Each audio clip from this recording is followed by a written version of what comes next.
안녕하십니까. 5월 3일 금요일 말씀 묵상 함께 시작하겠습니다. 오늘도 말씀으로 하루를 시작하시는 귀한 성도님들, 주님께서 주시는 평안과 기쁨을 누리고 늘 의미 있는 시간들 보내실 수 있기를 기도합니다.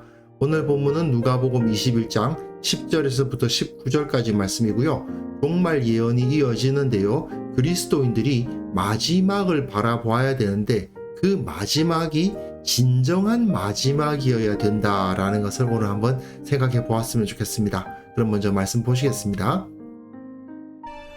민족이 민족을, 나라가 나라를 대적하여 일어나겠고, 곳곳에 큰 지진과 기근과 전염병이 있겠고, 또 무서운 일과 하늘로부터 큰 징조들이 있으리라. 이 모든 일 전에 내 이름으로 말미암아 너희에게 손을 대어 박해하며 회당과 옥에 넘겨주며 임금들과 집권자들 앞에 끌어가려니와 이 일이 도리어 너희에게 증거가 되리라.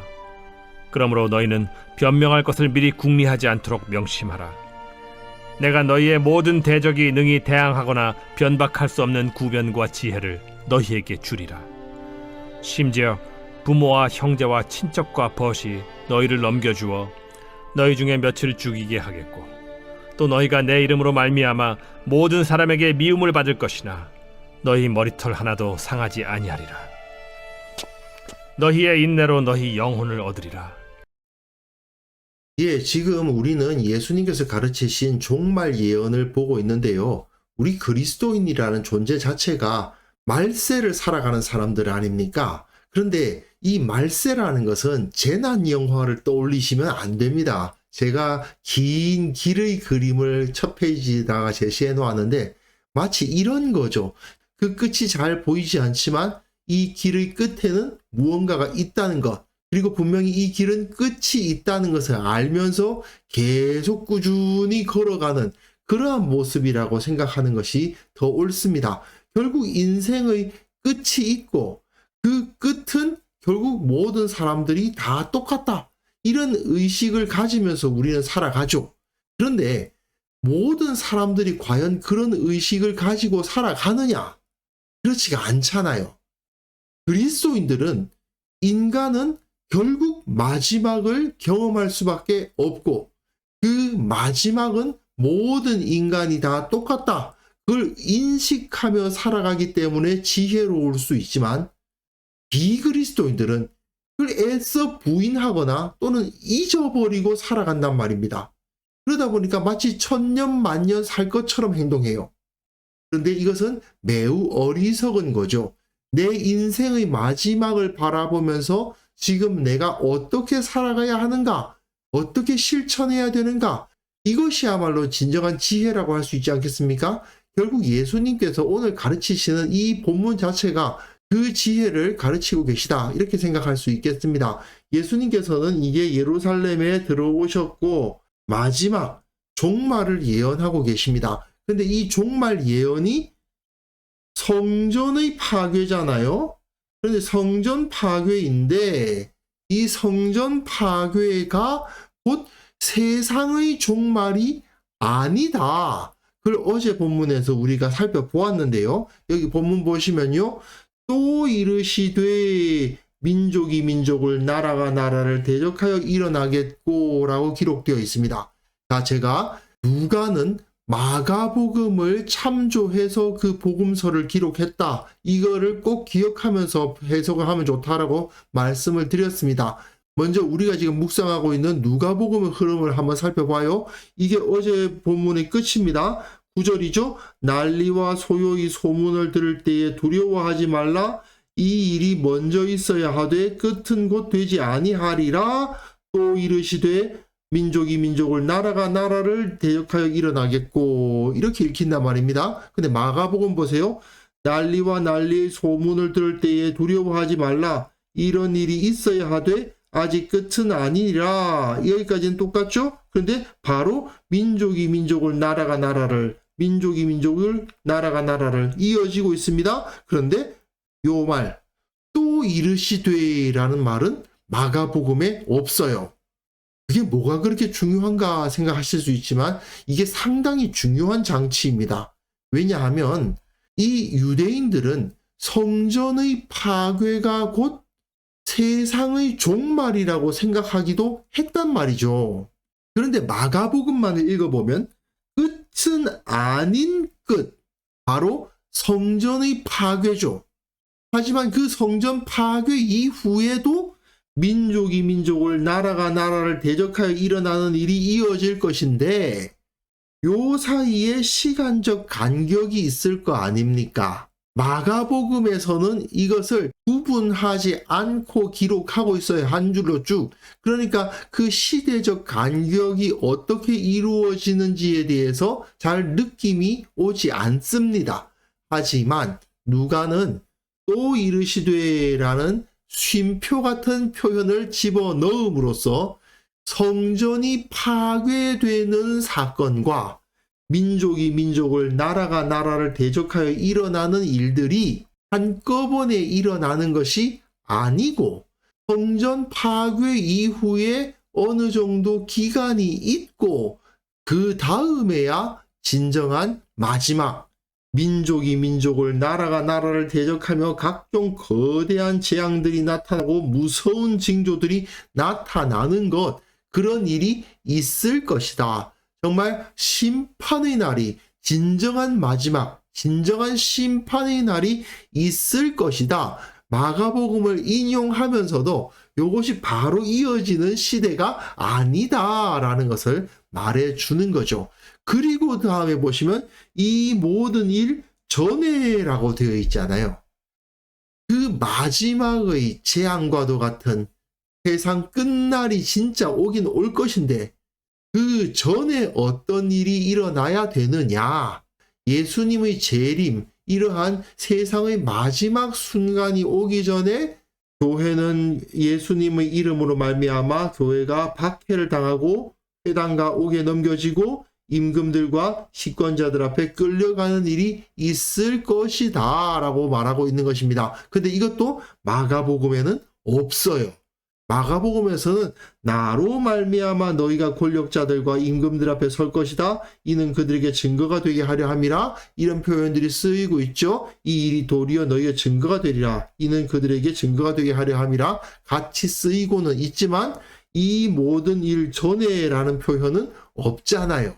그러니까 마가복음은 시대 구분을 하지 않음으로 해서 저 마지막 때가 언제 있을지 잘 모르도록 애매하게 표현하고 있는데 비해서 누가는 비교적 설명을 친절하게 하려고 노력하는 거예요. 물론 마가를 인용해서 사용하고 있지만 성전이 무너질 것이다. 그러나 이 성전 무너지는 것이 세상 끝날이 아니야. 세상 끝날은 훨씬 뒤에 오게 되어 있어.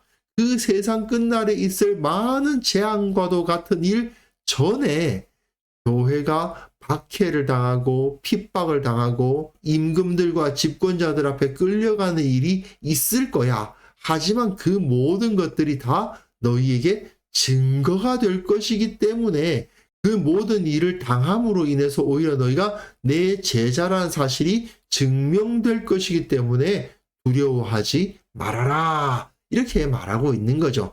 그리고 이러한 생각은 사도행전에서도 나타나죠. 예수님이 하늘로 가신 본 그대로 오실 것이다 라는 것을 바라보면서 그날에 완전한 심판이 일어날 것이고 그 모든 일 전에는 이러한 핍박을 당하겠으나 오히려 그것이 내가 예수의 제자, 예수의 증인이라는 사실의 증거가 될 것이니 두려워하지 말라.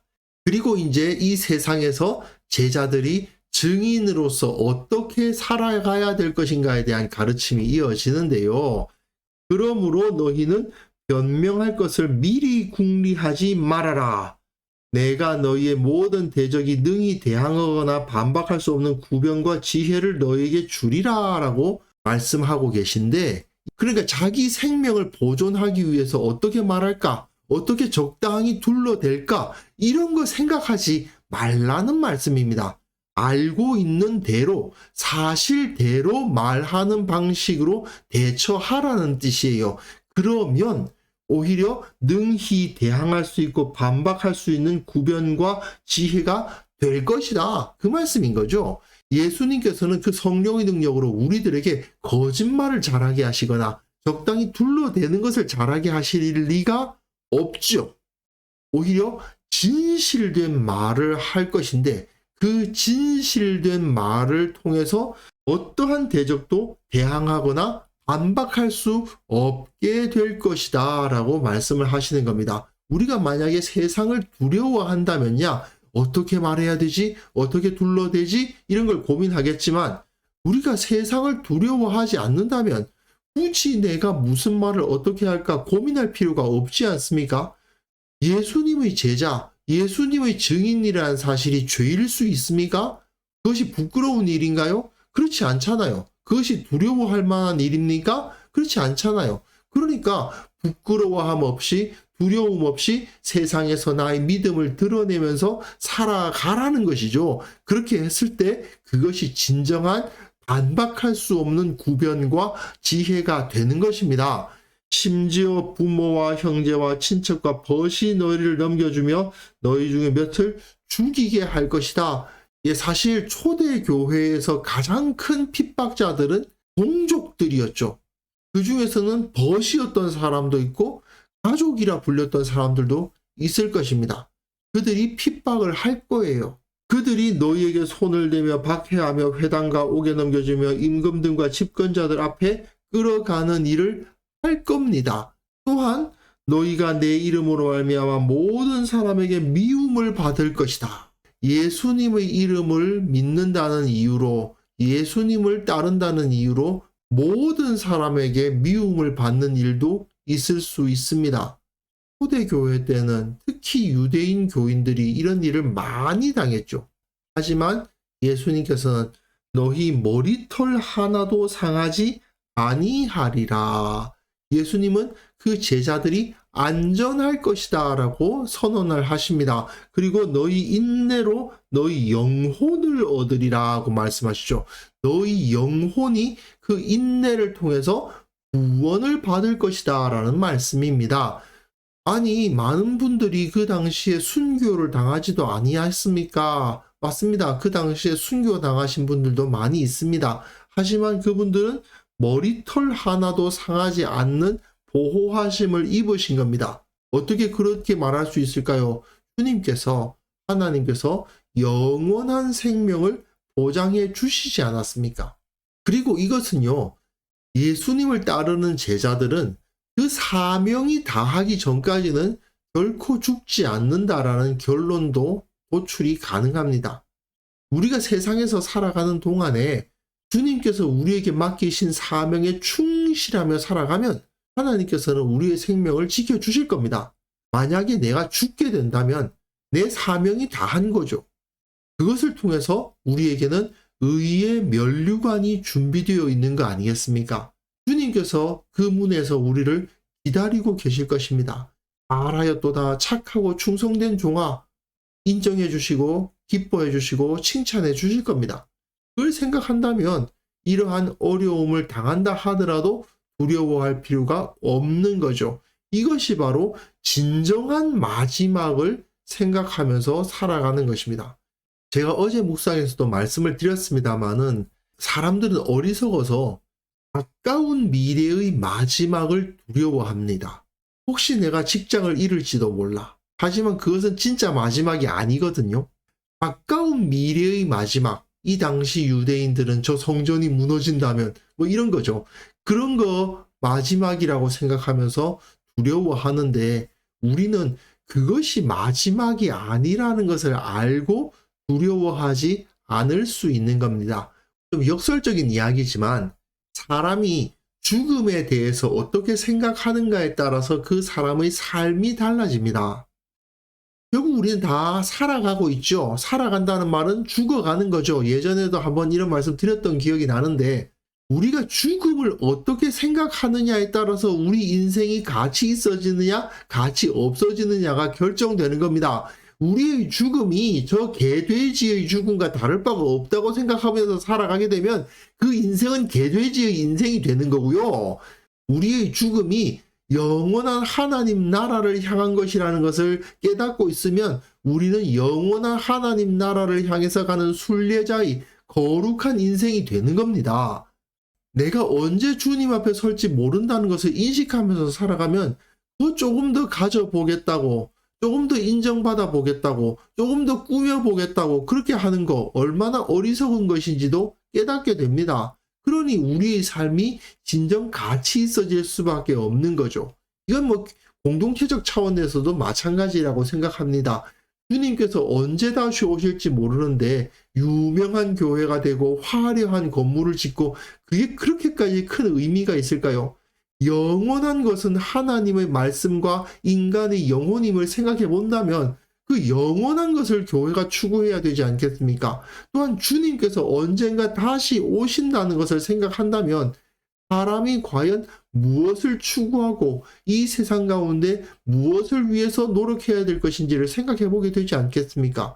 이러한 마지막에 대한, 참된 마지막에 대한 시각을 갖고 있을 때 우리는 진정 가치 있는 삶을 살아가게 되고 우리의 시간을 의미 있게 보낼 수가 있는 것이죠. 진정으로 후회 없는 삶을 살아가기를 원하신다면 마지막을 인식해야 됩니다.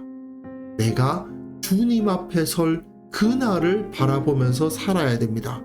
그래서 이 시간 우리 함께 기도하실 때에는요, 주님께서 다시 오실 진정한 마지막 우리가 바라보게 하옵소서. 그 지혜를 가지고 매 순간 매 순간 의미 있게 살아가게 하옵소서. 우리 교회 모든 성도들 이 세상에서 어떤 일을 당하든지 간에 믿음과 거룩함을 지키게 하시고 이 세상은 영원하지 않다는 것을 인식하며 그 마지막 때를 바라보며 이 세상을 거룩하게 살아가게 하옵소서. 함께 기도하는 시간 가졌으면 합니다.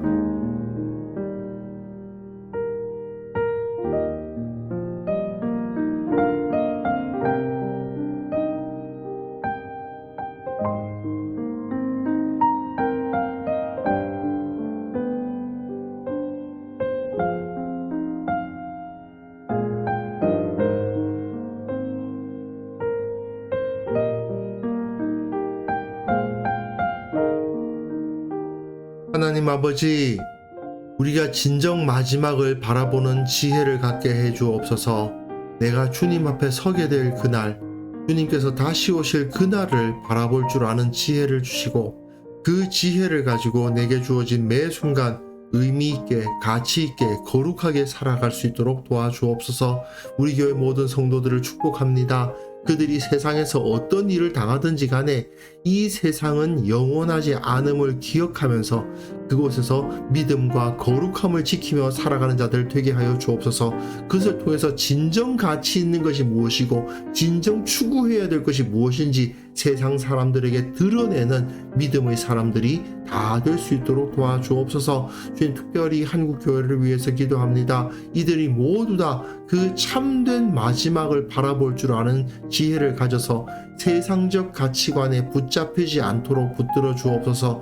세상 사람들이 두려워할 만한, 세상 사람들이 인정할 수밖에 없는 거룩한 공동체가 될 수 있도록 한국교회를 복 주시옵소서. 아버지 하나님, 오늘도 주님께서 우리 가운데 진정한 지혜로 함께 하시고 우리에게 주어진 이 시간 헛되이 보내지 않도록 도와주시고 참으로 주님을 위해서 최선을 다하는 순간순간들이 될 수 있도록 도와주옵소서. 내 생명이 영원하지 않음을 기억하며 이 유한한 생명 가치 있게 살 수 있기 위해서 최선을 다하고 영원하신 하나님의 말씀을 추구하고 또한 인간의 영혼들을 구원하기 위해서 노력하는 자들 다 될 수 있도록 은혜를 베풀어 주시기를 원합니다. 오늘 하루 이러한 가치 있는 하루 보낼 수 있도록 도와주실 것을 믿사오며 예수님의 이름으로 기도합니다. 아멘.